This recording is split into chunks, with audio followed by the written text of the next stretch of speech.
बोलो कार्तिक भगवान की जय। दोस्तों, आज मैं आपको तारा भोज की कार्तिक में कही जाने वाली एक कथा सुनाने जा रही हूँ। एक समय की बात है। किसी नगर में एक साहूकार रहता था। उसका भरा पूरा परिवार था। बेटे, बहू, नातिन, सभी रिश्ते उस परिवार में मौजूद थे।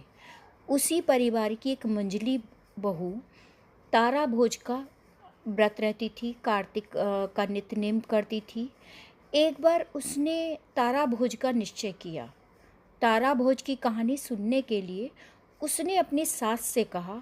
सास ने कहा, मुझे अभी पूजा पाठ करना है, मंदिर भी जाना है, मुझे अभी इतना समय नहीं है कि मैं तेरी तारा भोज की कहानी सुनूं। फिर उसने जेठानी से कहा, आप मेरी तारा भोज की कहानी सुन लो।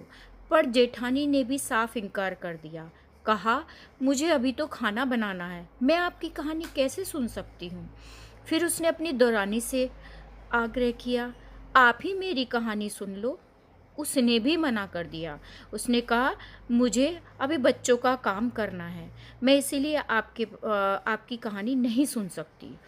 फिर उसने अपनी प्यारी नंद से कहा, आप ही मेरी कहानी सुन लो। पर नंद ने भी मना कर दिया।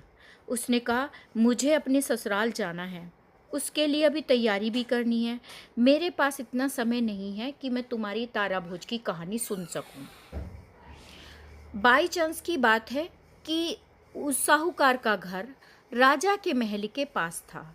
इसीलिए साहूकार की मझली बहू राजा के पास गई और उसने उससे भी आग्रह कहा कि आप ही मेरी तारा भोज की कहानी सुन लो।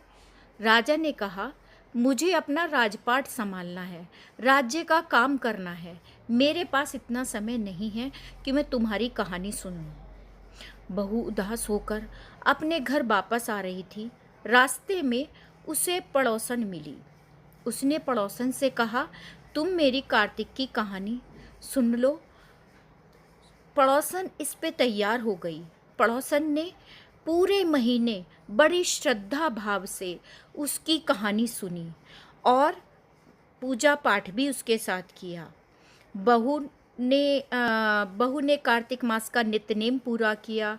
इस तरह से लेकिन जिस दिन उसका नियम पूरा हुआ, उस दिन उसे व्रत का उद्यापन भी करना था। संयोगवश बहू की जिंदगी का वो आखिरी दिन था। बहू को लेने स्वर्ग से विमान आया। विमान को देखकर दौड़ी दौड़ी सास आई, मुझे भी अपने साथ स्वर्ग ले चलो। बहू ने कहा, सासू माता, आप मेरे साथ कैसे आ सकती हैं, अभी तो आपको पूजा पाठ करना है। फिर जेठानी दौड़ी दौड़ी आई, मुझे ही अपने साथ ले चलो। बहू ने कहा कि आपको कैसे मेरे साथ आ सकती हैं, अभी तो आपको खाना बनाना है, आपके पास समय नहीं है। देरानी आई, उसने कहा, मुझे ही अपने साथ ले चलो। उसने कहा कि आप मेरे साथ कैसे आ सकती हैं, आपको तो भी बच्चों का काम करना है। फिर उसकी नंद आई। नंद बोली, भाभी, आप मुझे ही स्वर्ग में अपने साथ ले चलो। उसने कहा, आपको तो ससुराल जाना है, आप जाकर उसकी तैयारी करें। आखिर में राजा आया, मुझे अपने साथ स्वर्ग ले चलो, मैं तो तुम्हारे राज्य का राजा हूँ।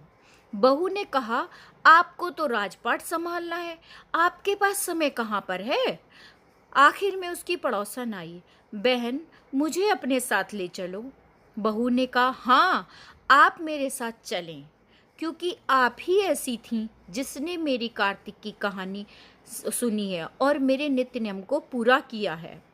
दोनों विमान में बैठकर स्वर्ग की ओर चली। रास्ते में बहू को अभिमान हो गया। बहू मन ही मन सोचने लगी, मैंने तो कार्तिक का सारा नित्य-नेम किया, तारा भोज भी कराया, पर मेरी पड़ोसन ने तो केवल कहानी ही सुनी, उसे मेरी वजह से ही स्वर्ग प्राप्ति हुई है। भगवान तो अंतर्यामी होते हैं। वह सब समझ गए कि इस बहू को घमंड हो गया है। उन्होंने उसे उठाकर पृथ्वी पर पटक दिया। बहू ने कार्तिक भगवान से क्षमा की और कहा, प्रभु, मेरा अपराध क्या है। प्रभु ने कहा, तुझे घमंड हो गया था, इसीलिए तू पृथ्वी पर 3 साल तक कार्तिक माह का स्नान कर, नित्य नेम पूरा कर, फिर तुझे स्वर्ग से लेने विमान आएगा। पड़ोसन को अकेले लेकर विमान चला गया। 3 साल के बाद स्वर्ग से फिर विमान आया और बहू को अपने साथ लेकर गया।